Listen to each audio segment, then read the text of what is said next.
Welcome back, dear students and scholars. In video 1, we built the foundation of ASC 274.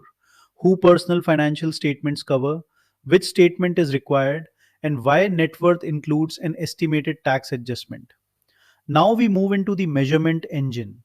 This is where the topic becomes practical. How do we estimate value? What evidence should we trust first? When do we need specialists? And how do taxes change the final net worth number? Think of this video as the bridge between a personal balance sheet and a defensible professional valuation. The central idea is estimated current value. In simple terms, ASC 274 asks what an item could be exchanged for today between informed, willing parties who are not forced into the transaction. That last part matters. A panic sale, family dispute, bankruptcy pressure, or emotional price expectation should not drive the number. The standard is trying to capture a disciplined current value, not a distressed sale price and not a wish list price. So when you see this term in an exam question, think informed exchange amount at the statement date. Assets and liabilities are measured with different logic. For assets, we begin with estimated current value, and if material disposal costs exist, those costs reduce the amount reported. For example, selling real estate may involve broker commissions and closing costs. For liabilities, the question is not simply what is the face amount. The amount reported is based on the lower of the discounted cash required to settle the obligation over time or the current settlement amount. The idea is to show the economic burden of the obligation, not blindly repeat the loan document balance. When valuation evidence is available from recent comparable transactions, that evidence should carry strong weight. A recent arm's length sale of a similar property, investment, or business interest is usually more persuasive than a model built only from assumptions. But the facts still matter. The transaction must be recent, similar, and relevant to the asset or liability being measured. Once a reasonable method is selected for a class of assets, consistency is important because switching methods from period to period can make changes in net worth look more meaningful than they really are. When direct transaction evidence is not available, ASC 274 allows recognized valuation methods. Earnings capitalization may work for a stable income producing asset. Liquidation value may be relevant when disposal is the realistic basis. Indexed historical cost may help when better market data is limited. Appraisals are useful for unique or high value items. Discounted cash flow is often used when future cash flows drive value, such as investment real estate or business interests. The point is not to memorize 5 names only. The point is to match the method to the asset's economics. Different assets need different evidence. A marketable security normally points toward quoted market prices. A receivable may require expected cash flows and credit risk adjustment. A life insurance policy with cash value may use the cash surrender value.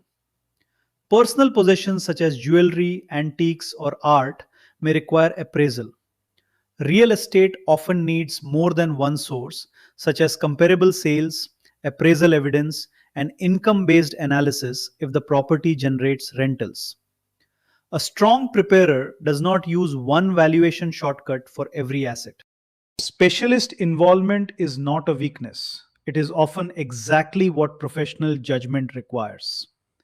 A preparer may not have the expertise to value fine art, gemstones, restricted securities, a closely held company, or complex real estate. In those situations, a qualified appraiser, valuation specialist, or other expert can provide supportable evidence. Legal help may also be needed when ownership rights are unclear, such as jointly held property, trusts, marital property arrangements, or business agreements. The key professional habit is simple: know when the issue is beyond ordinary accounting estimation. Business interests deserve special care because they can be large, unique, and difficult to sell. A privately owned business usually does not have a quoted market price, so the valuation may use discounted cash flow, earnings multiples, appraised value, liquidation value, adjusted book value, or a combination of methods. No single method automatically wins. The better question is, Which method best reflects the economics of this specific business? Assumptions such as growth rate, discount rate, normalized earnings, marketability discounts, and control discounts can materially affect the result, so they need careful support. Joint ownership can change what belongs on the statement before valuation even begins. If an asset is jointly owned, the preparer must determine the individual's actual interest.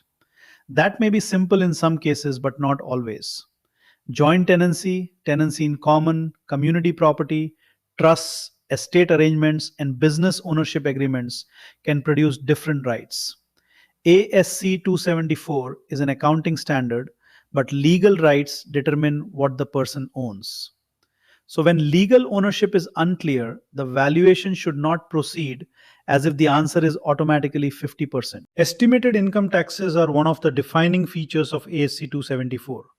The statement does not show only the gross current value of assets.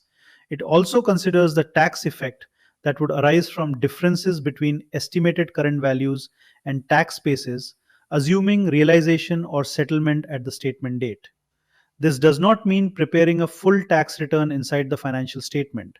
It means making a reasonable estimate of the income tax effect so net worth is not overstated. The tax adjustment makes the statement more economically honest. The Marcus example shows the idea clearly. If investment real estate has an estimated current value of $500,000 and a tax basis of $320,000, the built in difference is $180,000. At a 25% estimated tax rate, the tax effect is $45,000. The real estate may appear at $500,000, but the estimated income tax effect reduces net worth. Without that adjustment, the statement would make Marcus look $45,000 wealthier than the after tax economic support. Now be careful with the ASC 274 versus ASC 820 distinction. In personal financial statements, a blockage adjustment may be relevant in certain situations when a person holds a large block of securities and selling the block could affect the price. But under ASC 820 fair value measurement, blockage factor adjustments are prohibited for level 1 quoted market positions. This is a classic exam trap because the words sound similar, but the standards have different rules. Always ask first, are we in personal financial statements or are we in ASC 820 fair value measurement? Measurement is only useful when users can understand how the numbers were developed. That is why disclosures matter. Users should understand the basis of presentation, the valuation methods used for significant assets, key assumptions behind those methods, and the tax effect methodology. For major assets and liabilities, the notes may need enough detail to explain restrictions, encumbrances, maturities, interest terms, or valuation uncertainty. A personal financial statement is not stronger because it hides judgment. It is stronger when the judgment is visible, supportable, and understandable. Before video 3, lock this 5-part map into memory. Estimated current value means an informed exchange amount. Assets are measured at estimated current value, reduced for material disposal costs. Liabilities use the lower measurement idea. Estimated taxes arise from differences between current values or amounts and tax basis. Finally, judgment ties everything together through evidence, specialists, legal analysis, consistency, and disclosure. In video 3, we will test these ideas through multiple choice and short answer practice.